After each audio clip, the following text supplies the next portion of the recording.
함께 보실 말씀은 누가복음 22장 47절에서 54절 말씀입니다. 말씀하실 때에 한 무리가 오는데 12 중에 하나인 유다라 하는 자가 그들을 앞장서 와서 예수께 입을 맞추려고 가까이 하는지라 예수께서 이르시되 유다야 내가 입맞춤으로 인자를 파느냐 하시니 그의 주위 사람들이 그 된 일을 보고 여짜오되 주여 우리가 칼로 치리이까 하고 그 중에 한 사람이 대제사장의 종을 쳐 그 오른쪽 귀를 떨어뜨린지라 예수께서 일러 이르시되 이것까지 참으라 하시고 그 귀를 만져 낫게 하시더라.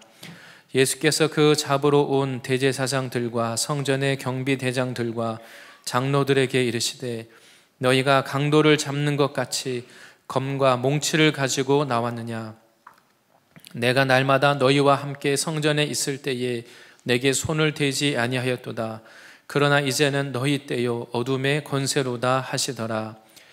예수를 잡아 끌고 대제사장의 집으로 들어갈새 베드로가 멀찍이 따라가니라. 아멘. 오늘 말씀의 제목은 십자가 앞에 드러나는 사람들입니다. 십자가 앞에 드러나는 사람들, 이런 제목으로 함께 말씀 보도록 하겠습니다.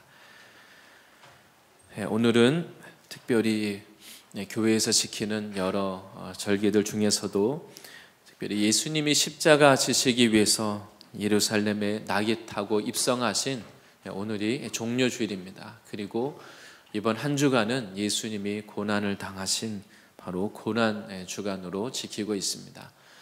특별히 한 주간 하나님의 사랑과 은혜를 우리가 기억하고 예수님의 십자가를 고난에 함께 묵상하고 동참하는 그런 놀라운 한 주간 될 줄 믿습니다.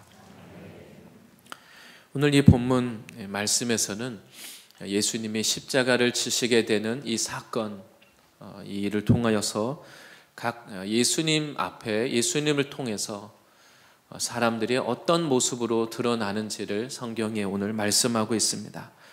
우리에게 일어나고 있는 이 모든 일은 우연이 아니라 우리가 하나님 앞에 나의 믿음을 보여야 되는 중요한 기회인 것입니다. 그래서 우리가 사건을 만날 때 그때 우리가 하나님 앞에 믿음을 보여야 됩니다. 아무 일이 없을 때, 모든 일이 다 잘 되고 좋은 일만 있을 때 그때는 누구나 감사할 수가 있습니다. 그런데 정말 믿음을 보여야 될 때는 감사하기 어려운 상황, 정말 나에게 내 마음에 괴로움이 있고 불평할 만한 뭔가 문제를 만났을 때, 사건을 만났을 그때가 바로 주님 앞에 내가 믿음을 보여야 되는 기회인 것입니다. 그래서 오늘 본문에서는 예수님이 십자가를 지시기 위해서 예수님이 붙잡히시는 이 사건 앞에 각 사람의 영적인 수준, 각 사람의 그 믿음이 드러나는 것을 볼 수가 있습니다. 우리가 사건 앞에서 내가 어떤 모습으로 드러나느냐, 이것이 너무 중요합니다. 믿음이 준비된 사람은 사건 앞에서 내 믿음이 드러나서 이것이 나의 상급이 되고 하나님 앞에 이것이 칭찬받는 기회가 되는 것입니다. 그런데 만약 사건 앞에서 평소에는 아무리 좋은 믿음으로 그렇게 하나님 앞에 믿음 있는 것처럼 보였지만 사건을 만났을 때 믿음 없는 모습이 드러나면 이 사건 앞에 드러난 이 모습으로 인해서 우리가 하나님 앞에 부끄러움을 당하게 되는 것입니다. 누가복음 2장 34절과 35절에 그 아기 예수님을 통해서 어떤 일이 일어나는지를 그때 시몬 선지자가 이렇게 예언적으로 말씀하고 있습니다. 그 예수님의 어머니 마리아가 아기 예수님을 데리고 성전에 가서 하나님 앞에 보이기 위해서 갔을 그때 시몬 선지자가 이렇게 말했습니다. 시몬이 그에게 축복하고 그의 어머니 마리아에게 말하여 이르되 보라 이는 이스라엘 중 많은 사람을 패하거나 흥하게 하며 비방을 받는 표적이 되기 위하여 세움을 받았고, 예수님에 대해서 그 아기 예수님에 대해서 미리 이렇게 예언적으로 말합니다. 이는 이스라엘 중 많은 사람을 예수님 때문에 패하기도 하고 예수님 때문에 흥하게도 되고 또 예수님을 사랑함으로 어떤 사람들은 비방을 받는 이런 표적이 되기 위해서 세움을 받았다, 이렇게 말합니다. 그리고 35절 말씀에는 또 칼이 내 마음을 찌르듯 하리니 이는 여러 사람의 마음의 생각을 드러내려 함이니라 하더라. 어떤 사람들은 예수님 앞에서 예수님을 미워하고 공격하고 대적하는 모습으로 드러납니다. 그 모습을 보는 예수님을 사랑하는 사람들, 특별히 예수님의 어머니 마리아는 칼이 내 마음을 찌르듯 하는, 정말 그 십자가에 달리시는 예수님으로 인하여서 너무 마음이 아픈 그런 일을 겪게 될 것을 미리 성경에서는 말씀하고 있습니다. 이런 일이 일어나는 것은 이런 여러 사람의 마음의 생각을 드러내려 함이라. 예수님 때문에, 예수님 앞에 드러나는 그 사람의 모습, 그 사람이 진짜 어떤 사람인지를 하나님이 예수님을 통해서 드러내는 그 표적이 된다는 것입니다. 아무리 세상에 그 사람이 좋은 사람으로 인정받아도 예수님 앞에 어떤 모습으로 드러나느냐, 그것이 진짜입니다. 아무리 세상에서 볼 때는 낮고 별로 별 볼 일 없고 세상 사람이 무시하는 그런 사람이라 할지라도 그 사람이 예수님을 어떻게 대하느냐, 예수님을 사랑하고 예수님을 귀하게 여기고 예수님을 위하여 자기의 삶을 드리고 헌신하고, 그것이 하나님 앞에 갔을 때 이 사람이 하나님 앞에 높임받고 영광을 받겠구나. 예수님 앞에 어떤 모습으로 드러나느냐, 이것이 정말 하나님 앞에 갔을 때 주님 앞에 이것이 중요한 문제인 것입니다. 오늘 하나님은 말씀을 통해 예수님 앞에, 예수님이 잡히시는 이 사건 앞에 각 사람이 어떻게 드러나는지를 성경은 말씀하고 있습니다. 오늘 하나님의 말씀을 통하여서 우리가 주님 앞에, 예수님 앞에 예수님을 사랑하는 모습으로 주님 편에 함께하는 그런 모습으로 주님 앞에 드러나야 할 줄 믿습니다. 먼저 첫 번째는 예수님을 넘겨주는 가룟 유다를 오늘 말씀하고 있습니다. 가룟 유다는 예수님의 12제자 중에 한 사람입니다. 예수님을 따라다니던 그런 사람입니다. 남들이 볼 때 가룟 유다는 예수님의 12제자 사도 중에 한 사람이니까 참 부러워하고 남들이 믿음이 있는 사람으로 바라보고, 또 예수님의 제자들 중에서도 중요한 직책을 맡았기 때문에 남들이 볼 때는 경건하고 예수님을 정말 사랑하고 그렇게 인정했을 것입니다. 그런데 오늘 말씀에서는 전혀 다른 모습으로 가룟 유다가 드러나는 것을 볼 수 있습니다. 오늘 이 누가복음 22장에서는 오늘 본문에 이 말씀은 예수님이 지금 감람산에서 제자들과 함께 기도하고 지금 내려오시는 그 과정에서 일어난 사건입니다. 예수님은 제자들을 데리고 가셔서 감람산에서 함께 제자들과 기도하기를 원하셨습니다. 그런데 제자들은 기도하지 못하고 잠들어 있었습니다. 예수님이 그 잠든 제자들을 깨우셨을 때, 깨우고 나서 제자들과 이제 말씀하고 있을 때 오늘 말씀에는 대제사장과 성전의 경비대장들 그리고 장로들과 그 종들이 검과 몽치를 들고 예수님을 잡으려고 왔습니다. 그런데 이 예수님을 붙잡기 위해서 사람들이 왔는데 그 무리 가운데 이 무리를 이끌고 있는 사람이 바로 가룟 유다였습니다. 다른 사람도 아니라 그냥 잠시 예수님을 따르다가 떠난 사람이 아니라 예수님의 부르심을 받고 예수님의 12제자, 예수님의 가장 가까이 있었던 바로 그 사람 유다가 오늘 예수님을 결박해서 예수님을 죽이려고 하는 이 종교 지도자들을 이끌고 그 무리에 앞장서서 지금 예수님 앞에 나온 것입니다. 이 누가복음 22장 앞에 보면 가룟 유다가 먼저 이 종교 지도자들을 찾아갔습니다. 누가복음 22장 4절에서 6절에 이렇게 기록하고 있습니다.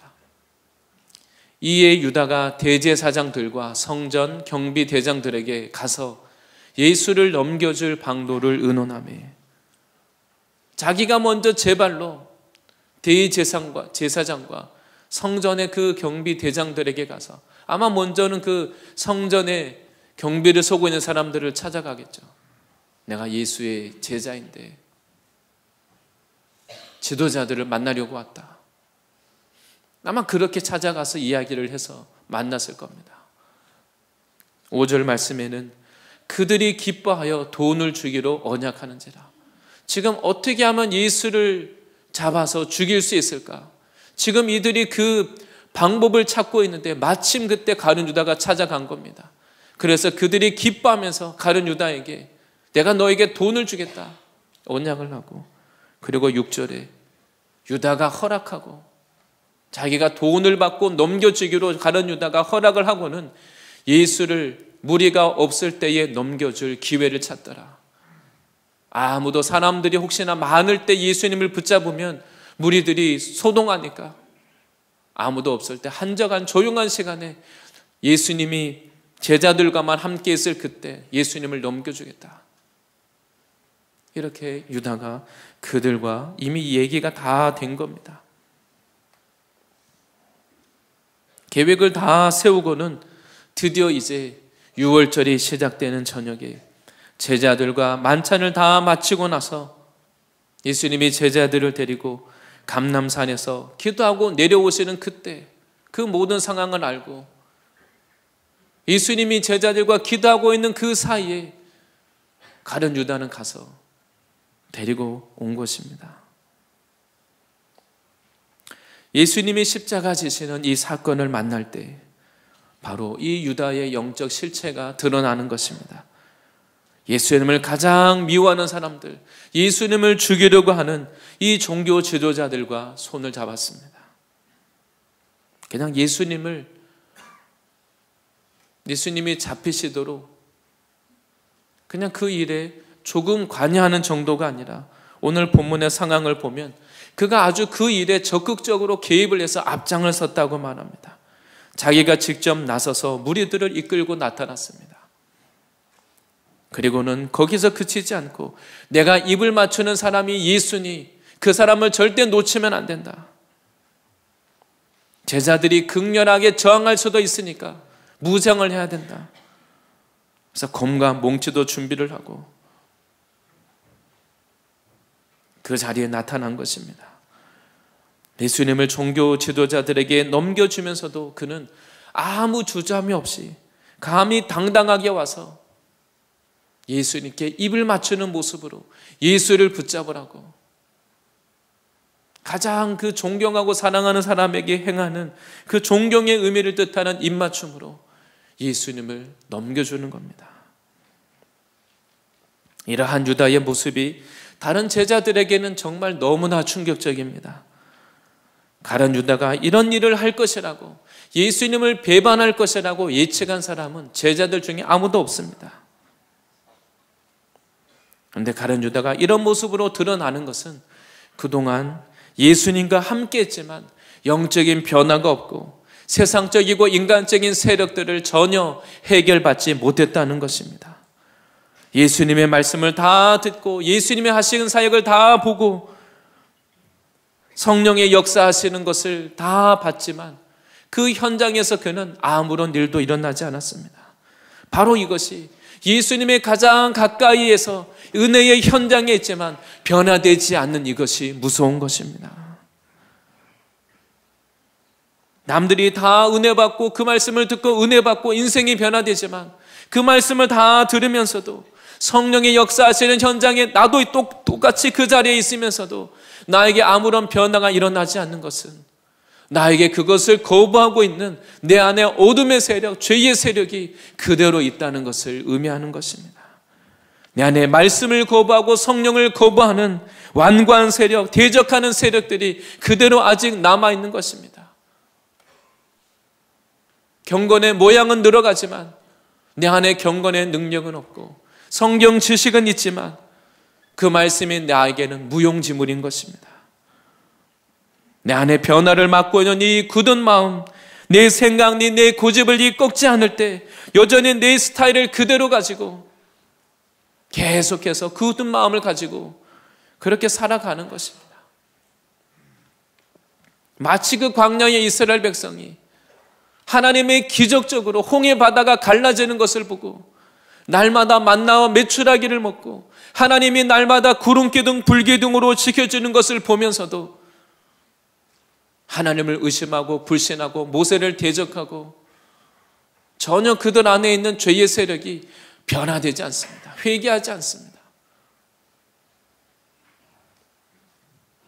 오늘 가룟 유다가 바로 그런 모습입니다.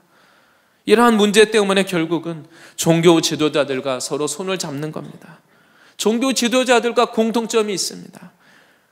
빛 대신 예수님의 말씀을 다 들으면서도 나에게 있는 이 죄와 어둠을 해결받을 수 있는 기회가 있지만 거부하는 겁니다.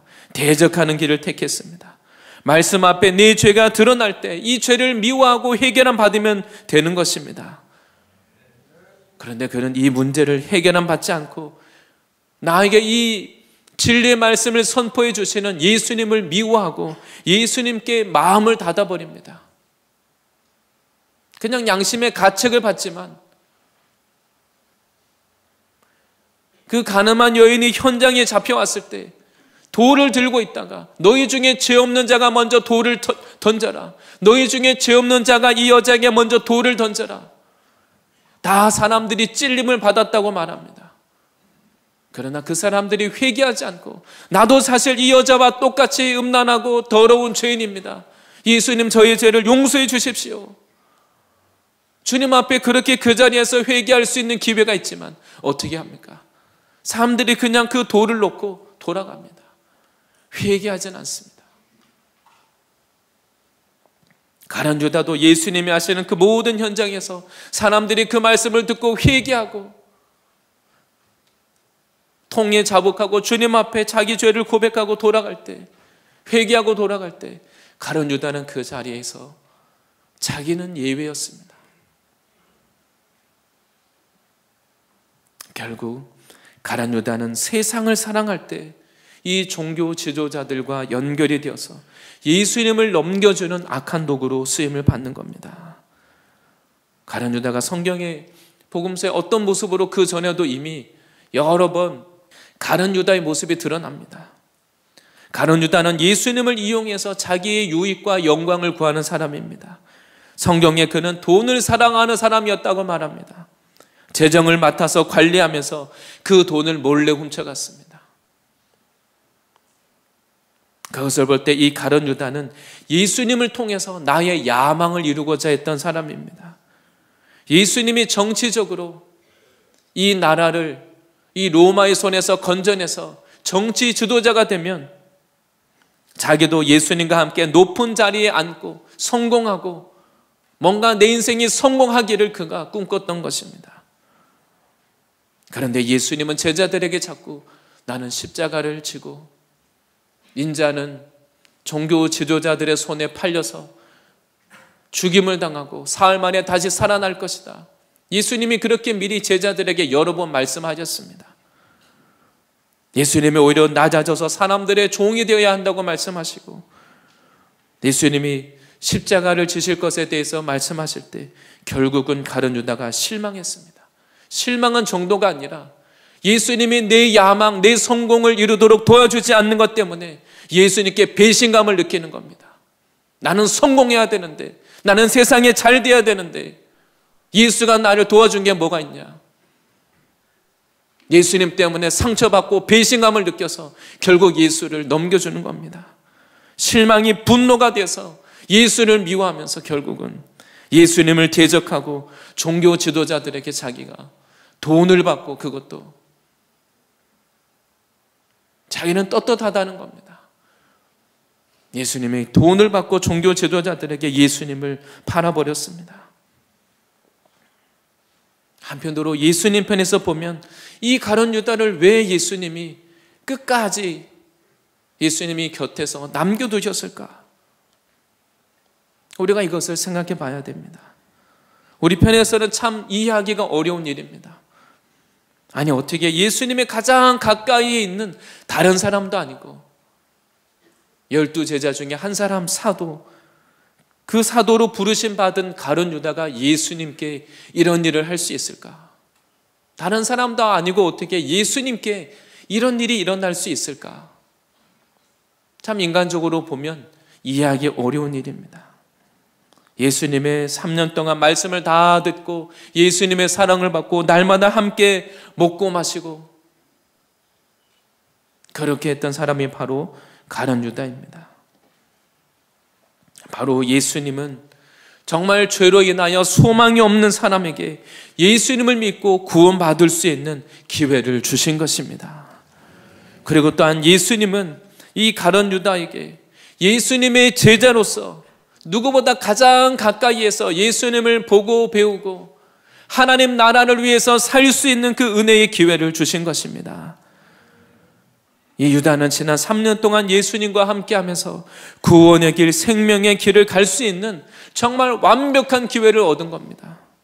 예수님을 믿고 회개할 수 있는 기회만이 아니라 예수님의 제자로서 하나님 나라의 놀라운 정말 영광스러운 인생을 살 수 있는 그 기회를 주신 것입니다. 예수님을 믿을 뿐 아니라 하나님의 나라의 상급 쌓고 영광스러운 길을 갈 수 있는 완벽한 기회를 얻은 것입니다. 그런데 바로 성경은 그 놀라운 기회, 예수 믿고 구원받을 뿐 아니라 하나님 나라의 영광스러운 그 하나님 앞에 높임 받을 수 있는 그 놀라운 은혜와 기회를 받은 사람일지라도 가장 악한 선택을 할 수 있다는 것을 성경은 우리들에게 경고하고 있는 것입니다. 하나님이 아무리 좋은 기회를 줘도 내가 거절하면 그만입니다. 하나님이 주시는 그 복된 기회가 내가 그것을 은혜로 여기지 않으면 내 것이 되지 않습니다. 내가 무엇을 선택하느냐? 나의 의지, 나의 선택. 하나님이 은혜를 주시지 않아서가 아닙니다. 예수님이 가룟 유다에게 완벽한 기회를 준 겁니다. 이렇게 좋은 기회가 어디 있습니까?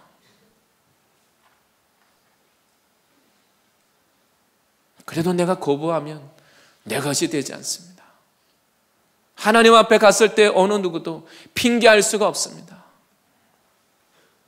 하나님 나라에 쓰임받는 놀라운 인생, 사도가 될 수도 있었습니다. 오늘날 사람들이 베드로 사도에 대해서 말하는 것처럼 사실 이 가룟 유다도 영광스러운 이름, 사람들이 좋아하는 이름이 될 수도 있습니다. 그런데 그가 스스로 그 길을 거부한 겁니다. 오히려 예수님을 배반하여 넘겨주는 일, 십자가에 못 박는 그 일에 앞장을 서서 결국 자기가 스스로 멸망의 길, 심판의 길을 간 것입니다. 이것이 우리들에게 정말 큰 메시지를 줍니다. 나의 선택에 따라서 우리가 하나님 나라에서 큰 자, 놀라운 믿음의 사람이 될 수도 있고 반대로 그 반대의 인생이 될 수도 있는 것입니다. 가룟 유다는 예수님을 대적하고 예수님을 십자가에 못 박는 이 악한 일에 그가 쓰임을 받았습니다.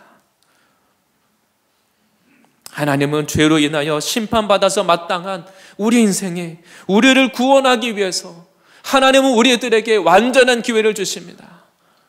하나님이 나에게 은혜를 주시지 않았다. 하나님 왜 나에게는 기회를 주시지 않았습니까? 우리가 주님께 그렇게 말할 수 없습니다. 그는 예수님의 제자로서 놀라운 인생을 살 수 있는 기회를 얻은 것입니다. 예수님과 함께하는 이 3년 동안 자기의 문제를 해결 안 받고 회개하고 돌이킬 수 있는 기회를 얻었습니다. 충분한 기회를 얻었습니다. 그런데 그는 내 문제를 해결 안 받지 못하면서도 아무에게도 나의 이 어려운 문제를 들고 찾아가지 않았습니다. 베드로에게도 말한 적이 없고 요한에게도 말한 적이 없고 아무에게도 마음의 문을 열지 않았습니다. 심지어는 예수님께 찾아와서 예수님께 자기의 문제의 고민을 털어놓지도 않았습니다. 그 요한복음 3장에 나오는 그 니고데모가 공회원이요 존경받는 그가 랍비면서도 예수님께 와서 오히려 자기의 고민을 털어놓고 자기의 문제를 해결한 받았는데 가룟 유다는 그것을 다 보면서도 자기 문제를 들고 예수님께 나와서 사실 예수님, 제가 문제입니다. 저에게 이런 문제가 있습니다. 예수님께 자기 이런 문제를 주님 앞에 들고 나오지 않았습니다. 결국은 예수님은 이 가룟 유다가 굳은 마음을 돌이키지 않고 결국은 악한 도구로 악한 길을 가는 것을 예수님이 보시고 예수님이 이제 예수님을 배반하여 팔 때가 된 것을 아시고 제자들을 위해서라도 예수님이 경고의 말씀을 하십니다. 이 누가복음 22장, 오늘 본문 누가복음 22장 바로 앞에 예수님이 이렇게 만찬을 하시면서 제자들에게 말씀하십니다. 22장 21절과 22절 말씀입니다. 만찬을 하시다가 갑자기 예수님 말씀하십니다. 그러나 보라, 나를 파는 자의 손이 나와 함께 상 위에 있도다. 이제 예수님이 지금까지 충분한 기회를 주셨는데 이제 돌이킬 수 없는 상황에 이른 것을 아시고 제자들에게 이것을 직접적으로 어떻게든 말씀하시는 겁니다. 보라, 나를 파는 자의 손이 나와 함께 이 상 위에 있다. 그리고 22절 말씀에 인자는 이미 작정된 대로 가거니와 그를 파는 그 사람에게는 화가 있으리로다 하시니, 예수님은 제자들에게 지금 깨닫지 못하더라도 제자들에게 깨닫게 하기 위해서 분명하게 말씀하셨습니다. 가룟 유다는 가장 복된 위치, 가장 영광스러운 일에 부르심을 받고도 이 기회를 빼앗길 뿐 아니라 반대로 가장 나쁜 일에 가장 나쁜 그 선택을 그가 하게 됐습니다. 멸망의 길, 심판의 길을 그가 걸어간 것입니다. 예수님의 가장 가까이에서 주시는 그 은혜를 귀하게 여기지 않을 때 결국 예수님의 가까이에서 악한 도구로 드러나는 것을 볼 수가 있습니다. 우리가 이런 악한 길을 걸어간 악한 도구로 쓰임받는 것을 우리가 싫어하고 미워하고 주님을 사랑함으로 하나님 앞에 거룩한 삶을 사모해야 할 줄 믿습니다. 네, 두 번째는 칼을 휘두른 베드로입니다. 오늘 읽은 본문에서는 이 대제사장의 종의 종을 쳐서 그 귀를 잘라버린 사람이 누구인지 이름이 나오지 않습니다. 오늘 이 누가복음에서는 이름이 나오지 않지만 사도 요한은 그 요한복음에서 정확하게 이름을 밝힙니다. 요한복음 18장 10절에 이에 시몬 베드로가 칼을 가졌는데 그것을 빼어 대제사장의 종을 쳐서 오른편 귀를 베어버리니 그 종의 이름은 말고라. 아마도 정확한 상황을 모르겠지만 아마 베드로가 무슨 검객도 아니고 그가 아마 귀를 잘라버리려고 휘두른 건 아닐 겁니다. 사실은 더 큰 일을 저지르려고 칼을 휘둘렀는데 그래도 마침 다른 데 다치지 않고 그 귀만 자른 겁니다. 오늘 만약 이 사건의 내용을 보고 예수님이 잡히시는 그 현장에서 예수님을 지키고 보호하기 위해서 한 이 베드로의 행동을 예수님이 칭찬하셨다면 어떻게 되겠습니까? 아마 우리도 이런 일을 자랑스럽게 여기고 혈과 육으로 다투고 싸우고 그렇게 해야 될 것입니다. 그러나 예수님은 오히려 오늘 말씀에 보면 본문에 제자들에게 너희가 이것까지도 참아야 된다고 말씀하시고 오히려 그 귀를 다시 예수님이 기도하셔서 붙이는 일을 하셨습니다.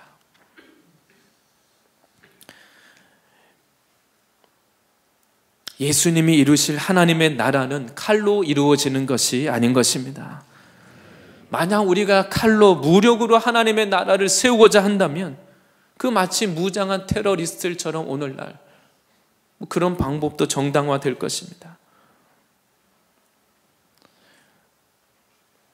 그런데 오늘 이 제자들은 어떤 방법으로, 특별히 이 베드로는 이 예수님이 잡히시는 이 현장에서 예수님을 위해서 어떻게 해야 될지를 그가 몰랐습니다. 예수님은 단지 종교 지도자들에게 미움을 받으셔서 잡히시는 것이 아닙니다. 예수님은 능력이 없어서 잡히시는 것도 아닙니다.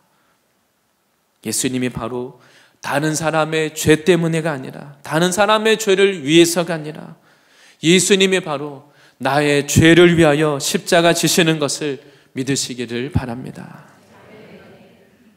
베드로는 누구보다 이 예수님을 뜨겁게 사랑하고 헌신하는 헌신적인 제자입니다. 충성스러운 제자입니다. 예수님께 은혜를 받은 사람입니다. 그러나 오늘 베드로는 예수님의 십자가를 감당할 능력이 없었습니다. 오늘 이 사건 앞에서 베드로는 예수님의 뜻과 상관없이 칼을 빼어들고 이 칼을 휘둘러 버렸습니다.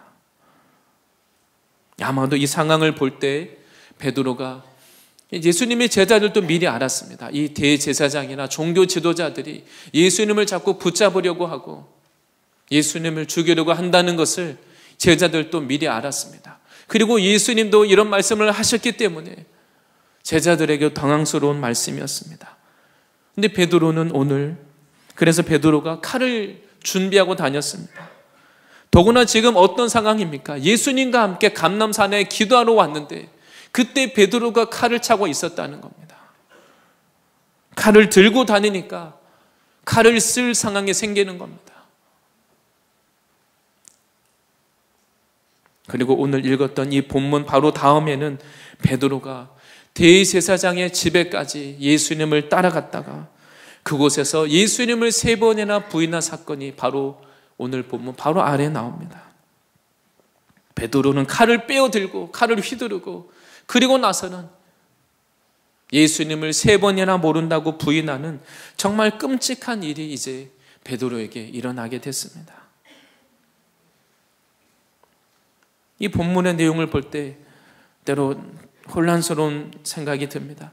그렇다면 과연 베드로가 어떻게 해야 됐을까? 그런 생각을 해보게 됩니다.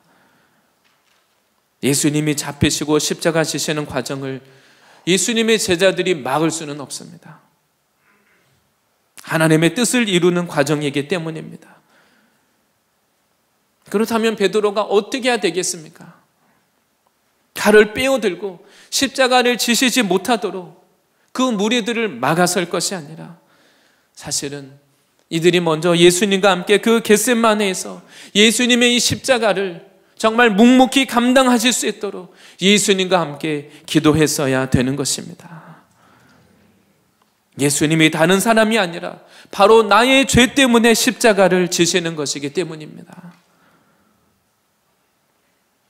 죄 없인 예수님이 다른 사람이 아니라 바로 나와 당신의 죄를 위해서, 우리의 죄를 위해서 이제 예수님이 우리를 위하여 십자가를 지시는 것입니다. 사람들에게 증거해야 되는 것입니다.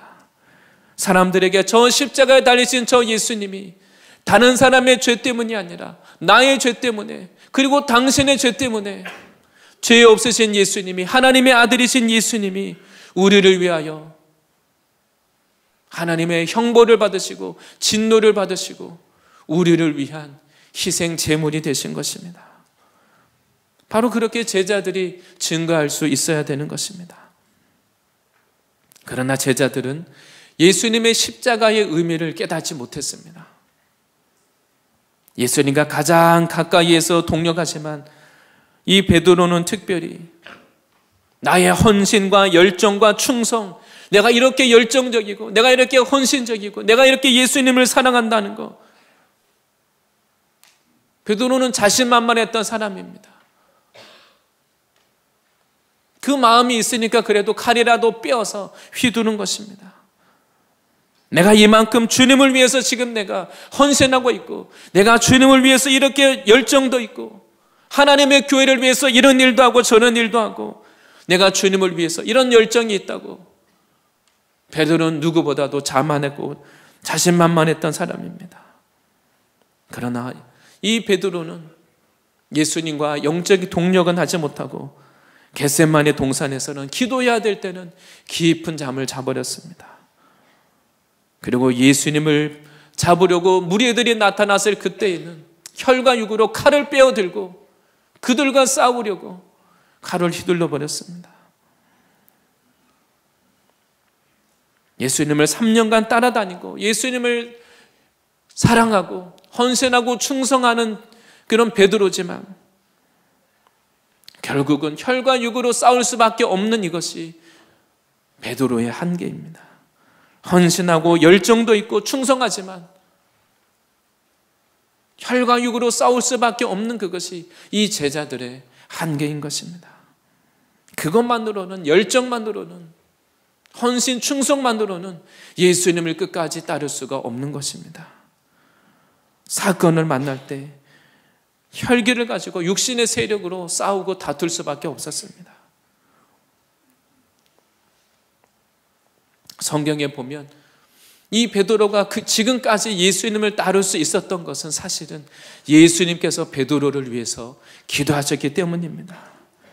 예수님은 베드로에게 사단이 너를 밀가 부르듯이 나에게 청구했지만 마치 밀을 까불어서 껍데기가 날려가듯이 너가 나로부터 배반하고 떠나도록 사단이 그렇게 너를 유혹하고 청구하고 넘어뜨리려고 했지만 내가 너를 위해서 기도했기 때문에 너가 아직까지 너가 믿음을 지킬 수 있도록 내가 기도했기 때문에 아직도 너가 지금 여기에 있는 것이다. 그렇게 예수님 말씀해 주셨습니다. 우리의 열정과 헌신만으로 주님을 따를 수 없다는 것을 인정하고 우리가 주님의 십자가의 능력, 십자가에도 동참할 수 있도록 우리가 예수님의 은혜와 사랑으로 새롭게 되어야 할 줄 믿습니다. 마지막 세 번째는 십자가를 택하신 예수님입니다. 오늘 예수님은 묵묵히 지금까지 놀라운 기적을 행하시고 놀라운 사역을 하셨지만 오늘 본문의 예수님은 묵묵히 십자가의 길을 걸어가시는 것을 볼 수가 있습니다. 예수님이 피하시지 않고 기꺼이 붙잡히시는 것은 먼저는 하나님께 순종하시기 위해서입니다. 예수님은 자신을 붙잡으려고 하는 그 무리들을 향해서 내가 날마다 성전에서 가르칠 때 너희가 나를 붙잡으려고 하지 않았느냐? 그러나 하나님이 허락하시지 않았기 때문에 너희가 나를 붙잡을 수 없었던 것이다. 그러나 이제는 너희의 때다. 이제는 어둠의 때다. 하나님이 허락하시기 때문에 잠깐 하나님이 허락하시는 어둠의 때다. 주님이 이렇게 말씀하셨습니다. 우리가 이것을 통해 악한 권세라도 하나님이 잠깐 허락하시니까 악한 일을 잠시 하는 것뿐입니다. 지금까지는 하나님이 예수님께서 사역하시도록 하나님이 보호하셨기 때문에 마음껏 사역을 하셨고 그러나 이제 예수님이 십자가를 지셔야 할 때가 되었습니다. 이제는 죄인들을 구원하기 위해서 예수님이 십자가를 지셔야만 되는 때입니다. 그래서 악한 자들은 하나님이 허락하시는 하나님의 이 때 안에서 잠깐 하나님의 백성들을 공격할 핍박할 수 있는 것입니다. 이 모든 일이 하나님의 뜻 안에서 이루어지는 것을 믿으시기 바랍니다. 우리 인생의 모든 그 일이 우리는 다 이해할 수 없지만 하나님의 그 크신 뜻 안에서 이루어지고 있다는 것도 우리가 믿어야 할 것입니다. 그런데 우리가 십자가 사건 앞에서 중요한 것은 예수님이시지만 예수님이라 할지라도 하나님께 순종하는 이것이 쉽지 않았다는 것입니다. 왜냐하면 예수님은 나와 동일한 예수님이 나와 똑같은 연약한 몸을 입으셨기 때문입니다. 예수님은 나와 조금도 다르지 않습니다. 예수님도 금식할 때 배가 고프시고 시장하시고 줄이시고 피곤하시고 졸리시고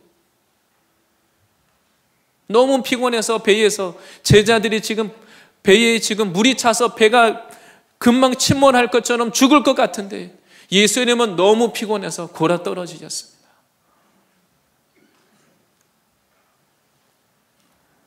예수님은 나와 똑같은 몸을 입으셨기 때문에 그 연약한 육체를 통해서 사단의 공격을 받으셨습니다. 이 십자가가 얼마나 끔찍한 형벌인지 예수님은 다 아셨습니다. 이것이 얼마나 고통스러운지 예수님은 이미 다 알고 계십니다.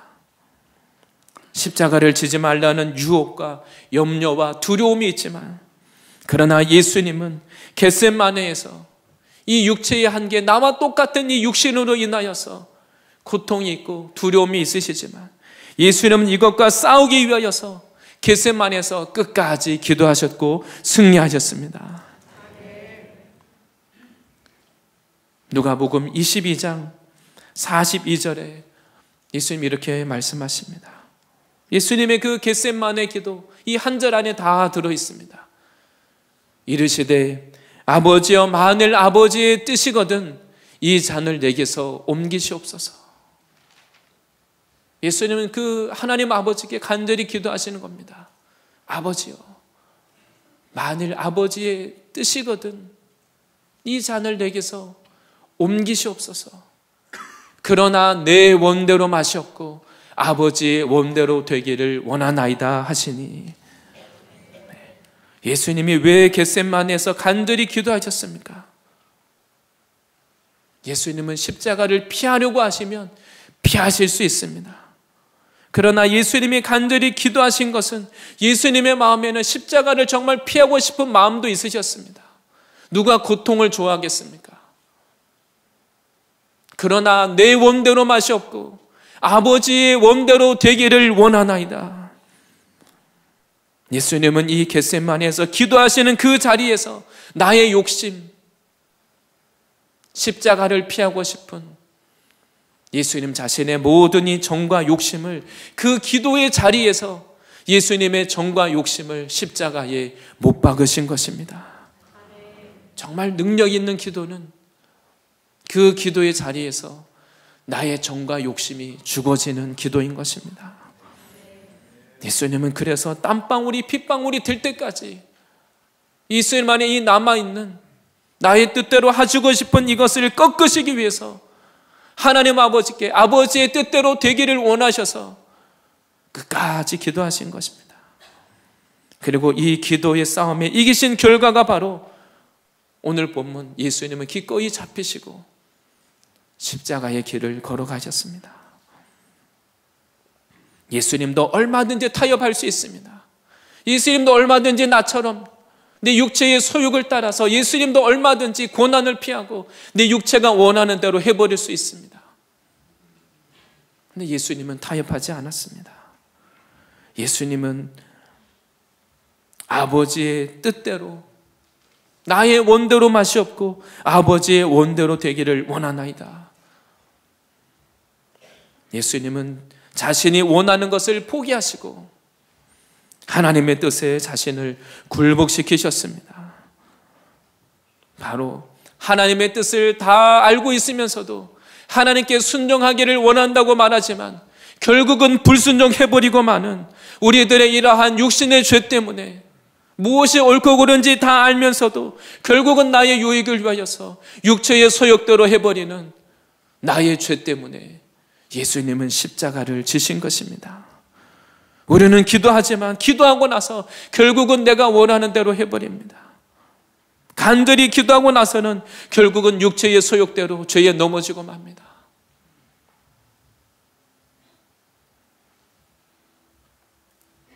하나님은 바로 하나님을 거역하고 대적하는 이 죄로 인하여서 형벌을 받고 심판을 받아야 마땅한 이 죄인들을 위해서 결국은 우리 스스로 결국은 다 알아도 불순종하고 죄를 짓기 때문에 자기의 가장 사랑하는 독생자 예수 그리스도를 하나님의 형벌을 받도록 예수님에게 대신 그 하나님의 심판을 내릴 수밖에 없는 것입니다.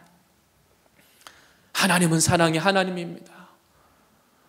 하나님은 나를 사랑하셔서 죄인은 우리를 사랑하셔서 구원자 예수 그리스도를 보낼 만큼 하나님은 나를 사랑하시는 분이십니다. 하나님은 바로 죄인이라 할지라도 지옥 심판을 받는 것보다 나의 죄 때문에 내가 심판받고 멸망당하는 것을 원하지 않고 내가 사는 길, 내가 구원받기를 원하십니다.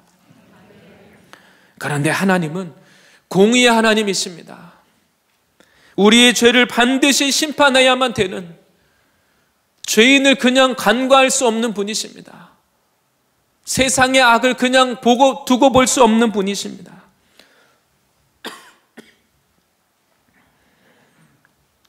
우리가 자칫 속지 말아야 됩니다. 하나님이 사랑이 많으시고 하나님의 은혜로우시기 때문에 지옥은 없다고 말하는 것은 거짓말입니다. 지옥 심판이 없다면 예수님이 십자가에 죽으실 이유도 없는 것입니다. 하나님은 죄를 반드시 심판하셔야 되기 때문에, 그리고 죄를 미워하시지만 죄인을 구원하기 원하시기 때문에 결국은 자기 아들을 십자가에 내어주신 것입니다. 지옥이 분명히 있기 때문에, 죄에 대해서 분명하게 형벌이 있기 때문에, 그래서 하나님은 그 형벌을 자기 아들에게, 이 땅에 죄 없으신 그 예수님이 이 땅에 대신 오셔서 우리의 모든 죄를 다 짊어지시고 내가 받아야 되는 죄로 인한 그 형벌, 그 무서운 끔찍한 심판, 멸시와 조롱과 수치와 그 부끄러움을 예수님이 대신 당하신 것입니다.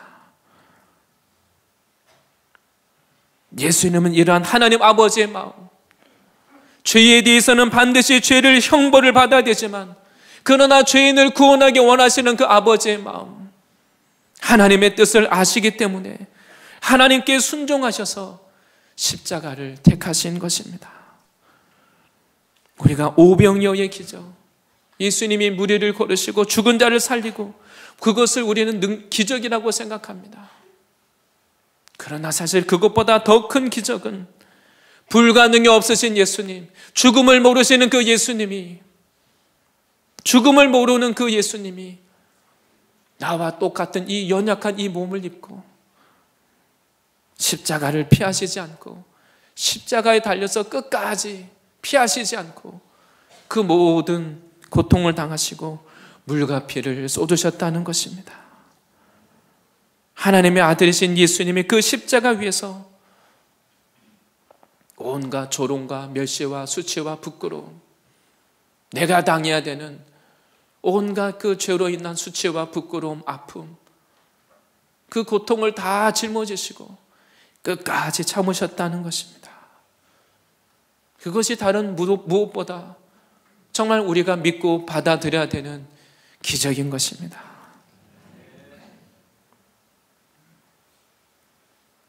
그리고 또한 예수님께서 십자가를 선택하신 것은 바로 우리 죄인을 사랑하시기 때문입니다. 예수님이 이 땅에 오신 이유는 사실 한 가지입니다. 우리의 죄를 해결하기 위해서입니다. 예수님 편에서는 이 십자가는 피할 수 없는 선택입니다.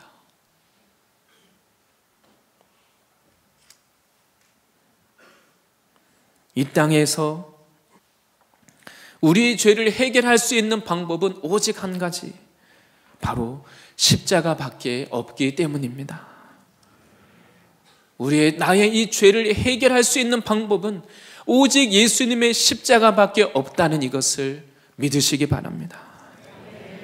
아무리 남들 앞에서 의롭고 경건한 척해도 하나님 앞에서는 우리가 결국 다 죄인인 것입니다. 하나님께 순종하지 않고 육신대로 행하는 우리의 이 악함과 나의 이 거짓됨과 교만함과 모든 죄를 위하여서 예수님이 할 수 있는 선택은 십자가밖에 없습니다. 예수님은 십자가를 피할 능력이 있지만, 그러나 예수님의 그 사랑 때문에 예수님께는 십자가 외에는 다른 선택을 하실 방법이 없습니다.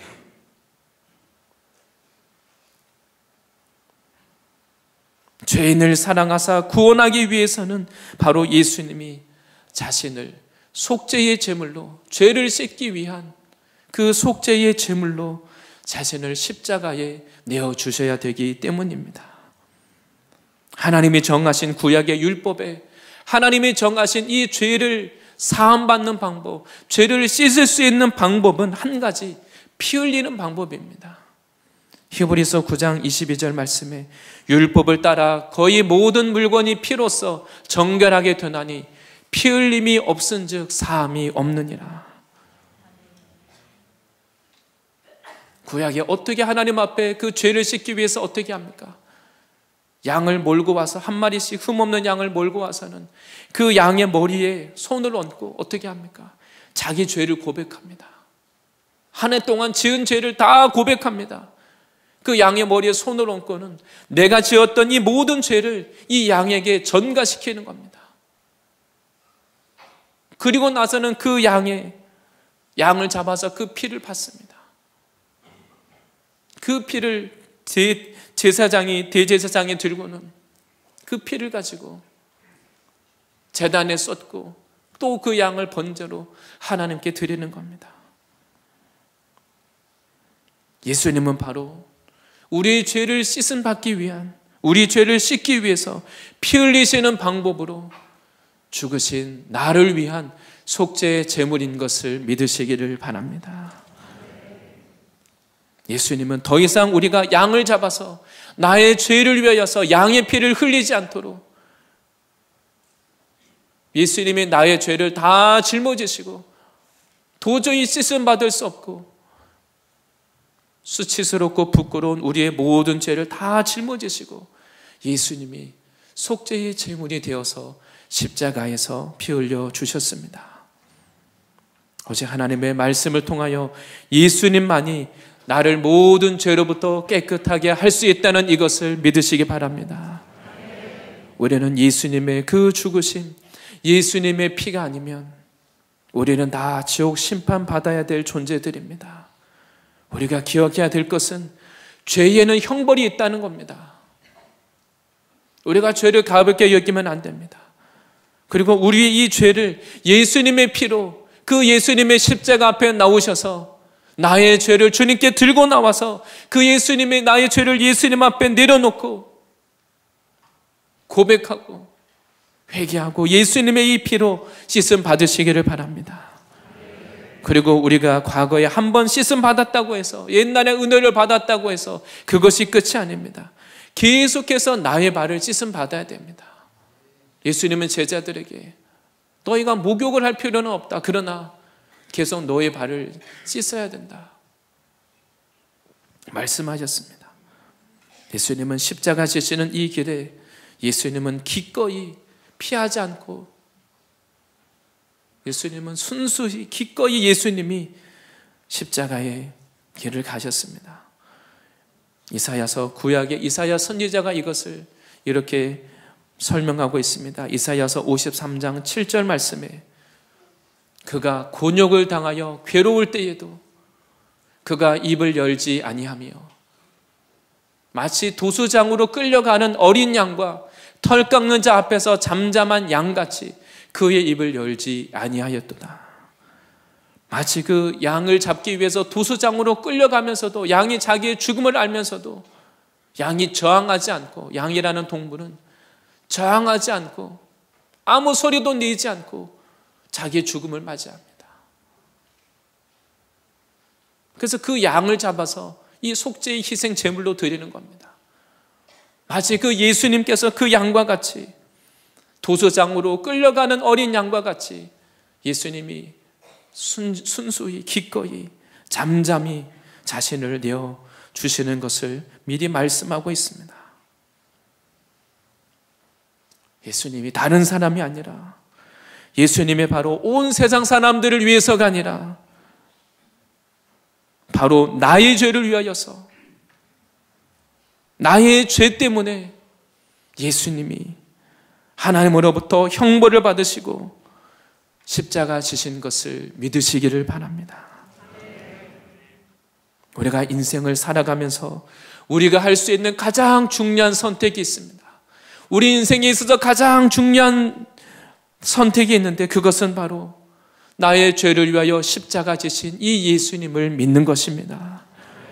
십자가에서 흘리신 그 예수님의 피가 나의 모든 죄를 씻기 위한 희생의 피인 것을 믿으시기를 바랍니다.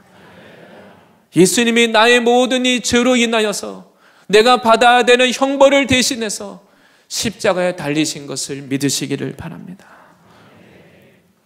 이 예수님을 나의 구원자로 믿고 이 예수님을 나의 인생의 주인으로 우리가 섬겨야 하는 것입니다.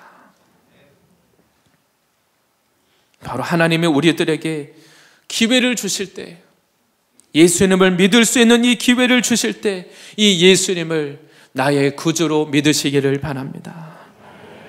그리고 더 중요한 것은 과거 이런 예수님 우리가 한번 믿었다 할지라도 끝까지 우리 주님 앞에 믿음을 지키고 끝까지 주님 앞에 예수님의 십자가에도 동참하고 예수님의 이 부활의 능력을 맛보는 끝까지 주님을 따르는 믿음의 길을 걸어가는 것은 더 중요한 것입니다. 오늘 하나님의 말씀을 통하여서 예수님 앞에, 예수님의 십자가 지시는 사건 앞에 여러 사람들의 모습이 드러나고 있습니다. 그러나 우리가 주님 앞에 다른 사람이 아니라 주님이 우리들에게 주신 이 은혜의 기회를 통하여서 다른 길을 선택하지 않고 오직 예수님을 선택하고 예수님과 함께 십자가를 지고 끝까지 주님을 따라가는 이 믿음의 길을 걸어가야 할 줄 믿습니다. 다른 무엇보다 이 한 주간 우리가 우리의 모든 이 죄의 짐을 들고 주님께 나가서 그 예수님의 십자가를 만나고 그 예수님이 나를 위하여 형벌당하신 그 예수님의 피로 나의 더러운 죄를 씻음받고 우리가 자유함을 얻고 십자가와 부활을 경험하시는 놀라운 한 주간 되시기를 축복합니다.